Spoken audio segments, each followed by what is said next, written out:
Hello everybody, today I'm going to be making a tutorial on how to play Rainbow Six Siege because more and more people are buying this game, and hopefully I can teach a few people a few things or two.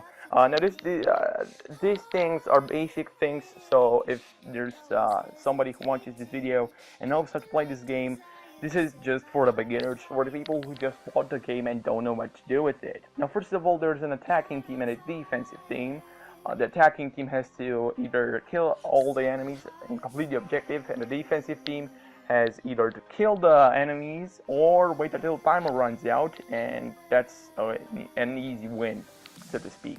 So on the defensive team there are certain operators, and on the attacking team there are also other operators. So you will not play with the same operators each time, so it's different. Now, operators are basically characters which have a unique ability and unique weapons. You will not see operators which have the same exact weapon as a attacking, so basically an attacking operator which has the same exact weapons as a defensive operator. Well, except the recruit, you might see the recruit is like a basic character which you unlock automatically when you go into the multiplayer. And this character doesn't really have anything special to it. He just has 2 gadgets, and that's about it. But what I like about this game is that each character plays differently, kind of like Overwatch. You cannot play the same character with the same tactics. You got to learn the characters and the maps. There are a whole lot of maps, which is really nice. You got to learn all of them to play like a pro, so you will have to learn the maps eventually. And also there are a whole lot of weapons which you can choose from. Well, this is what I like. Each character has at least 2 weapons which you can choose from. At least 2 of them, max 3 or 4 maybe. So this is something which you can put on the base there. Okay, so starting on, I'm gonna teach you. We're gonna go into our gameplay right now. Big thanks to my friend for helping me record this. So first of all, you can place barbed wire, which is on the defensive side right now. You can place barbed wire, and that will slow down the enemy.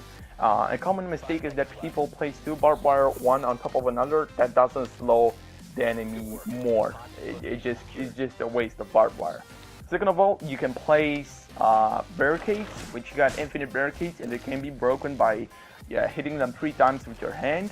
And as you can see, I'm looking at the camera, which you have access to the cameras when you're on the defensive side.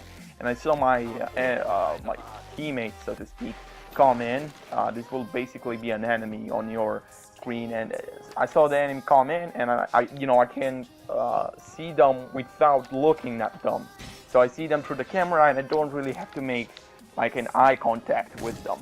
Next up, shields. As you can see right here in the gameplay, I already placed the shield, and this gives you minimal cover. So I don't suggest you pick the shield. It's quite a bad kind of like thing to do, picking the shield. Next up, if you're on an attacking team, you can destroy walls by placing a breaching charge. This is basically like an explosive placed on a wall, and this will break the wall on certain objectives. That you can pick the hostage if it's the hostage game mode. There are 3 game modes. I'm gonna touch on the hostage game mode, but there are multiple game modes, and this is one of them. Next up, you can get spotted by cameras. If you're an attacking team, you can get spotted by cameras, and this will give the whole defensive team a pinpoint marker where you are, your exact location. But this will only last for like I don't know, 3 to 5 seconds. So once you see the enemy, obviously you're gonna be shooting at it. You can also lean, which is really nice. You can like go behind cover and lean, and it, your body isn't that exposed to the enemy fire, which is really nice because you just expose your head, and that's kind of a small hitbox. So next up, you can prevent somebody from putting a breaching charge by reinforcing those walls. So perhaps somebody puts a breaching charge on the wall. Now the defensive side can place a reinforcement on that wall, and the breaching charge will be destroyed instantly.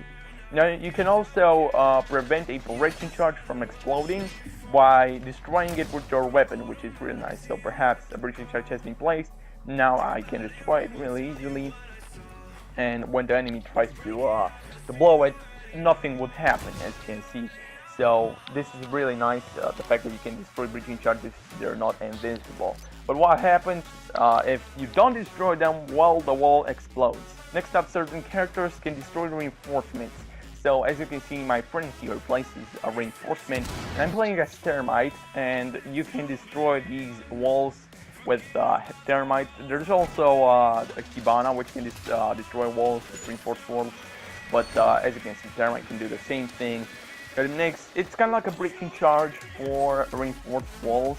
Next up, you have to be aware of your surroundings. As you can see, I was with the back at my enemy, and he destroyed that wall with a C4, and now because I heard him destroying that wall, I can turn around and then try to kill him, trying to adapt to the situation which I've been placed in.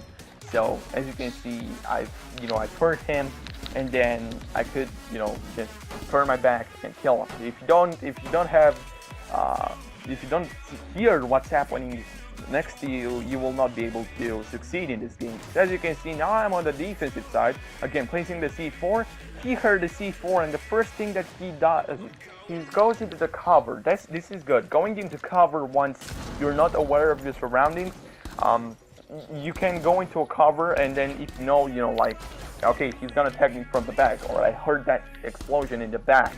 That's certainly a way to use this. You can go in the cover and then see where you are getting shot from, and then kill that person.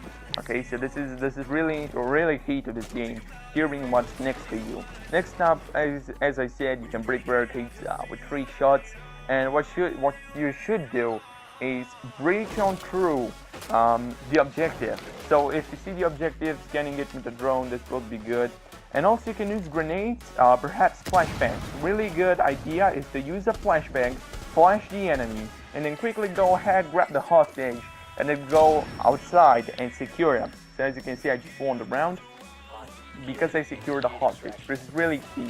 Now there's another situation which can happen. You and your Thermite, you see the reinforced wall, and then you break that reinforced wall. Now the defensive team can stop this in multiple ways. One way is picking mute. Mute will basically neutralize the C4, the breaching charge, as you can see on the screen right here. Once I destroy this new jammer though, I can break this, which is really useful because this can help you in multiple ways. So also, watch out for claymores. This is something that the attacking team can put. So this is basically it. This is the whole guide on this. So if you enjoyed, make sure to like this video, and I'll see you guys on the next video.